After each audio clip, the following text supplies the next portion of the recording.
Hello అండి. ముక్క లేకపోతేనే ముద్ద దిగదు. మా ఇంట్లో చికెన్ అంటే చాలా ఇష్టము. ఈసారి చికెన్ తెచ్చినప్పుడు ఇలా ఆలు వేసి కర్రీ చేయండి, టేస్ట్ అద్భుతంగా ఉంటుంది.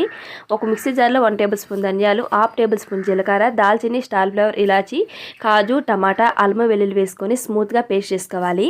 ఒక కడాయిలో ఆయిల్, ఆనియన్స్, కొద్ది కరివేపాకు వేసుకొని గోల్డెన్ కలర్ వచ్చే వరకు ఫ్రై చేసుకోవాలి. ముందుగా చేసిన పేస్ట్ కూడా వేసుకొని దీనిలోనే 2 టేబుల్ స్పూన్ల కారము, హాఫ్ టేబుల్ స్పూన్ పసుపు, అలాగే half table spoon chicken garam masala వేసుకొని ఆయిల్ పైకి తేలే వరకు, పచ్చివాసన పోయే వరకు ఫ్రై చేసుకోవాలి. హాఫ్ అన్ అవర్ ముందుగా హాఫ్ కేజీ చికెన్లో హాఫ్ టేబుల్ స్పూన్ సాల్ట్ కలిపి మ్యాగ్నేట్ చేసుకొని చికెన్ కూడా వేసుకొని ఐ ఫ్లేమ్లోనే దీనిలో వాటర్ అంతా వచ్చి ఎగిరేంత వరకు ఫ్రై చేసుకోవాలి.